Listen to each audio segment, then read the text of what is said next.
Kreta to wyspa przez wielkie W. Po pierwsze jest największą grecką wyspą, po drugie to tutaj znajdują się jedne z najpiękniejszych plaż, a także najdłuższy suchy wąwóz w Europie. Po trzecie, a może i najważniejsze, Kreta zachwyca różnorodnością. Czy wiedzieliście, że jednego dnia możecie tutaj jeździć na nartach, a później wykąpać się w morzu? Kreta w zimę? Kto by pomyślał? Dzień dobry, słuchajcie, zobaczcie jaki wspaniały widok zaserwowała nam Kreta dzisiaj na poranek, bo jesteśmy tutaj i zwiedzamy masyw górski Psiloritis, najwyższa góra Ida, ponad 2500 metrów? 2400. Zwiedzamy tutaj geopark, który jest wpisany na listę Światowego Dziedzictwa UNESCO. Będziemy to wszystko oglądać. Wiemy już trochę, dowiedzieliśmy się wczoraj wieczorem, że jest tu wspaniała bioróżnorodność, przeróżne gatunki fauny i flory i różne zabytki. I wiemy, że tutaj to miejsce, w ogóle cała Kreta jest bardzo taka znacząca w kontekście kulturowym, bo tutaj urodził się na przykład Zeus. Według mitologii greckiej. Oczywiście według nie według historyków. Także bardzo jesteśmy podekscytowani. Pogoda jest dość ciekawa, ale właśnie wyszło słońce. Tam widać przepiękne słońce. Przestało padać, więc zaczynamy. Masyw górski Psiloritis zajmuje powierzchnię ponad 1200 km², a najwyższy szczyt Ida o wysokości ponad 2400 metrów, dokładniej 2456 metrów, razem z innymi wysokimi szczytami górskimi, często pokryty jest śniegiem, mniej więcej od listopada do maja. To otwiera ogromne możliwości dla amatorów sportów zimowych i wielbicieli świeżego powietrza. Od jeżdżenia na nartach po ośnieżonych szczytach, przez spływy kajakowe, trekking, po zwiedzanie ważnych miejsc na historycznej i kulturowej mapie Krety. Naszą edukacyjną podróż rozpoczęliśmy od tradycyjnej bacówki.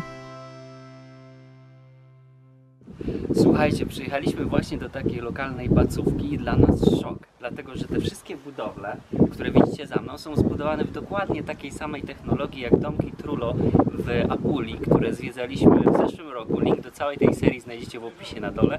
I chodzi o to, że są złożone z takiego ciosanego kamienia, bez żadnej zaprawy pomiędzy. Teraz znajdujemy się w środku tej bacówki, którą Przemek pokazywał Wam trochę z zewnątrz. I tutaj, dokładnie w miejscu, w którym ja stoję, znajdowało się tradycyjnie palenisko i nade mną jest wylot, żeby po prostu ten dym mógł się wydostać, dlatego że wejście często było dużo niższe niż tutaj to, które się znajduje, dlatego żeby właśnie jak najbardziej zachowywać ciepło w takim pomieszczeniu, no bo tak jak widzicie i tak jak mówił Przemek, to są kamienie ułożone na sobie bez zaprawy, więc tutaj bije zimno od tych ścian i często dookoła jak gdyby tego pomieszczenia znajdowały się ławy okryte właśnie skórą, żeby jak najbardziej zachowywać to ciepło od ognia. No i co? I to jest taka tradycyjna bacówka. Ta została jak gdyby zbudowana pod okiem architektów tutaj muzeum, jeżeli dobrze mówię, Muzeum Architektonicznego takiego tutaj lokalnego, żeby jak najbardziej to odwzorować i w ogóle tu w Anogia pozostało dwóch takich mistrzów, którzy wiedzą jak budować właśnie takie wspaniałe bacówki, które są naprawdę imponujące. I mimo, że taka zabudowa nie budzi jakiegoś wielkiego mojego zaufania, jednak nad głową mamy takie wielkie głazy, to okazuje się, że są dwa główne powody, dlaczego tak właśnie tutaj budowano. Pierwszy to był brak dostępnego surowca w formie drewna. Naprawdę okazuje się, że ciężko tutaj było na przykład o drewniane dachy, a druga rzecz, jednak w tym regionie występują trzęsienia ziemi, a te budynki są niezwykle odporne sejsmicznie. Chwilę później zajadaliśmy się jogurtami z mleka owczego, coś nieziemskiego. Przed chwilą jedliśmy pyszne jogurty z mleka owczego, a teraz możemy zobaczyć jak są produkowane w takiej małej przestrzeni, lokalnie. Mamy codzienne... Dostarczane jest codziennie mleko, rano i wieczorem. Mówię to znam. Ale słuchajcie, to było takie pyszne, był właśnie jogurt waniliowy, czekoladowy, jakiś ryż na mleku z cynamonem i to wszystko z tego tutaj lokalnego mleka. Przepyszne.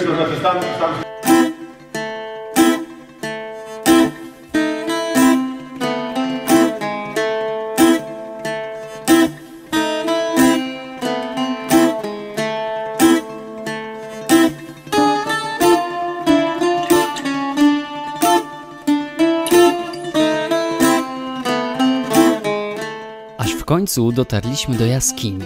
To największa jaskinia, jaką możecie zwiedzić na Krecie i co było totalnie super, stała temperatura 18 stopni utrzymuje się tu przez okrągły rok. Tego dnia pogoda była istnie zimowa, więc pół godziny w jaskini było przyjemną rozgrzewką. Co więcej możemy o niej powiedzieć?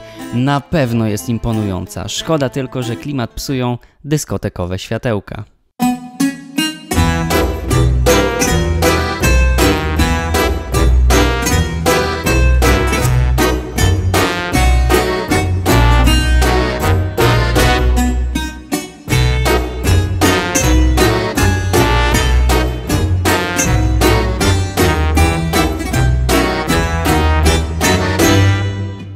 Później przyszedł czas na absolutny hit dnia, jak nie całego wyjazdu. Obiad w bacówce prowadzonej przez księdza i jego rodzinę.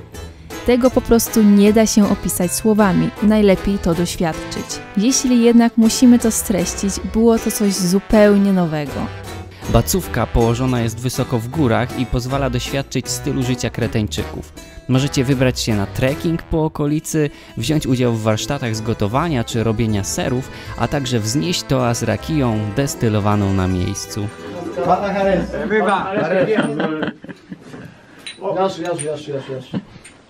Αυτό είναι για μας η ουσία. No dobra, raz się żyje.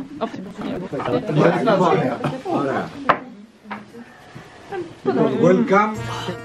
Wracając do obiadu. Zbieramy tylko to na samej górze. A ma to fałto rybę. Tylko górne iście. Poszli też do portu. Papula. Papula.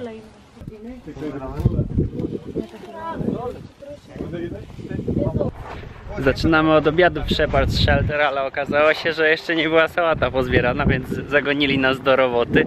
No spoko, sami sobie trochę sałatkę pozbieraliśmy, przynajmniej niektóre składniki.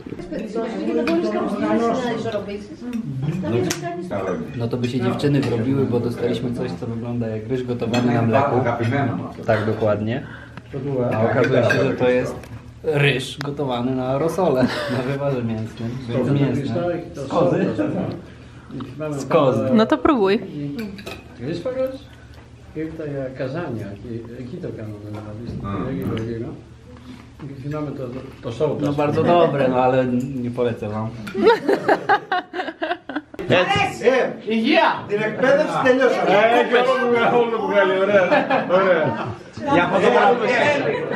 Για φωτογραφία εσύ. Έπρεπε αυτό να το γράψουμε. Τέλος.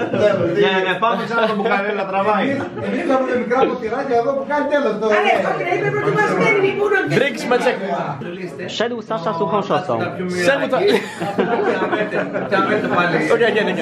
Szedł Sasza suchą szosą. Szedł Sasza suchą szosą. That was good. Wyrewolwerowany kaloryfer. Wyrewolwerowany kaloryfer. He's good. Okay, no. Stół z powyłamanymi nogami.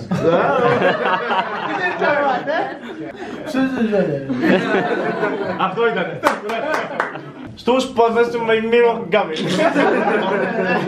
Przyjechaliśmy do Shepherd's Shelter, czyli do takiej bacówki naszej polskiej. No słuchajcie, po prostu co tutaj się działo. Generalnie zrobili nam taki tour po tym, jak tutaj produkują ser, no i też jak przygotowują mięso, jak pieką chleb, jak robią swój alkohol. Jakie są tradycje witania? Dokładnie i pokazali nam jakby od zaplecza to wszystko, co my mogliśmy przeżyć jako goście u nich. Niesamowite naprawdę, Wspaniałe. gościnność, przewspaniałe.